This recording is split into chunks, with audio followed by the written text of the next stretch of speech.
राजस्थान के पूर्व मुख्यमंत्री अशोक गहलोत ने डिडवाना में अंबेडकर जयंती के मौके पर आयोजित एक जनसभा में बीजेपी के बड़े नेताओं पर निशाना साधा। ऐसे में सियासी समीकरण काफी ज्यादा बदल गए। अब अशोक गहलोत ने ऐसे ऐसे शब्दों का प्रहार किया जिससे राजनीति में काफी ज्यादा हलचल मच गई। दरअसल पूर्व मुख्यमंत्री अशोक गहलोत का ये कहना है कि बीजेपी के जो बड़े बड़े नेता हैं वो विधायकों को तोड़ने का काम करते हैं। उनकी राजनीति पूरी तरह से अलग अलग मुद्दे पर तो जरूर होती है, लेकिन वो सरकार गिराने में कोई कसर नहीं छोड़ते। उन्होंने ऐसी बात कह डाली जिससे अब नए समीकरण बनते हुए नजर आ रहे हैं। दरअसल राजस्थान में जिस तरह से अशोक गहलोत पुराने मुद्दों पर बात कर रहे हैं, 2020 की बात कर रहे हैं, ऐसे में लोगों को बरगलाने का वो काम तो कर रहे हैं, लेकिन उनका ये कहना है कि 2020 में उनकी सरकार के साथ जो हुआ है वो आज तक नहीं भूल पाए हैं। उन्होंने अमित शाह और प्रधानमंत्री नरेंद्र मोदी जी का नाम लिया। उन्होंने कहा कि 34 दिनों तक उन्होंने जो दुख सहा उस टाइम पर वो आज तक नहीं भुला पाए हैं।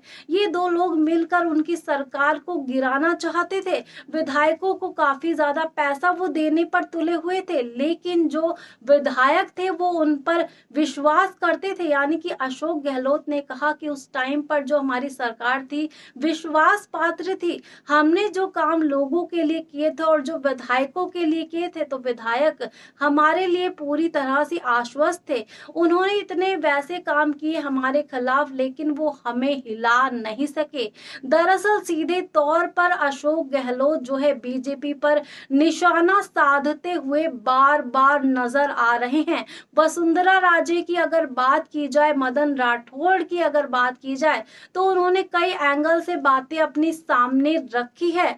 उन्होंने ये भी कहा कि मदन राठौड़ और सीएम भजन लाल शर्मा उनकी सरकार को होटल की सरकार कहते हैं। ये उन्हीं की बात है, उन्हीं का तंज है, लेकिन उन्होंने पलटवार ये करते हुए कहा कि हमारी सरकार ने जो काम अपने टाइम पर किया है वो बीजेपी कभी कर ही नहीं सकती। ऐसे में विधायकों की खरीद फरोख्त की बात जो यहाँ पर अशोक गहलोत जो है कहते हुए नजर आ रहे हैं, जनता के सामने ये अपने आप में बड़ा सवाल है। यहाँ पर चेतन डोडी को लेकर उन्होंने तारीफ की। उन्होंने कहा कि उस टाइम पर जब उनकी सरकार को जरूरत थी किसी ऐसे शख्स की जो उनकी सरकार को बचा सके, तो चेतन डोडी ने उनका बहुत ज्यादा सहयोग किया।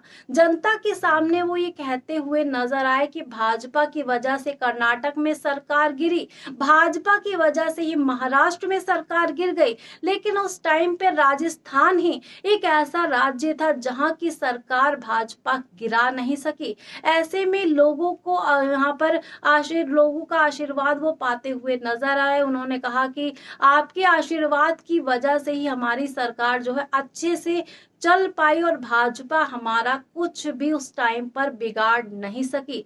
ऐसे में अशोक गहलोत जिस तरह से बार बार बीजेपी के अलग अलग नेताओं पर तंज कसते हुए नजर आ रहे हैं। अमित शाह की बात की जाए, प्रधानमंत्री नरेंद्र मोदी जी को वो सीधे तौर पर टारगेट कर रहे हैं, वसुंधरा राजे का एक तरफ सपोर्ट कर रहे हैं, वहीं दूसरी तरफ मदन राठौड़ के खिलाफ जो प्रदेशाध्यक्ष है उनके खिलाफ कई कड़वी बातें वो कहते हुए नजर आ रहे हैं। ऐसे में उनका असली मकसद क्या है, इस बारे में आपको क्या लगता है? कमेंट सेक्शन में अपनी राय जरूर दे दीजिएगा और हमारी ऐसी ही लेटेस्ट अपडेट्स को पाने के लिए हमारे चैनल को भी जरूर सब्सक्राइब कर दीजिएगा।